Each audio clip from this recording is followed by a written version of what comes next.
Hiya, Renee Jones here. So are you ready? I know, breaking out of that comfort zone is hard. And there are basically two ways to go about it. You can do the blast, where you blast out doing everything differently until it feels more normal. It's also known as going cold turkey on a change. And yeah, there is a time and a place for this. But there's also the stroll, taking it gently, changing one, maybe two things at a time that move you toward your goal. Now, this is a useful method if your physical, relational, mental, or emotional health will allow for it. Changing everything at once can be very unsettling and stressful. The stroll still feels like progress, but it's just more manageable. So I was rather a sugar fiend.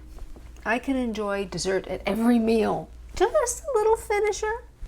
And of course, sugar was a comforter for me. I could depend on it to make me feel better. And yes, it could have been an addiction, but the blast would have been too much for me. I'd break before I could break the habit. So rather than using the blast, I went for a stroll. I started with making a rule for myself. I only have sugar on Sundays. Now, on Wednesday, when I was staring down the chocolate chips in the pantry, I knew they'd be there on Sunday. And after the first week, it was easier. The gradual change worked for me, and in time, I could see what sugar was doing to my body, and I did not like it. Removing it was an easy choice at that point. So how do we choose change? So identify the area you want to work on and the goal in that general arena. Is it food or habit or thought or mindset? So first, if it's a habit, do not beat up on yourself for it. Recognize it once worked for you, and that's why it's there. It's just that it no longer works for you in the same way. And that's also true of a belief or a mindset. You formed a mindset or belief to help you get through something.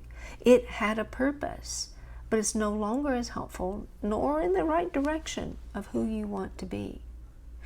Maybe you were the good child who was helpful and did everything your parents asked of you. It was a very positive attribute for a child, and it made your parents' life easier, which is great, right? Until you try to always be the good one, always catering to the needs of others, but you find it hard to ask for help or for what you need, or even to make a choice based on what you truly want. See how it begins to go sideways? It wasn't a bad habit or belief or thought. It just no longer helps. So next week, I think it'll be a good time to talk about food, and we will. All the best.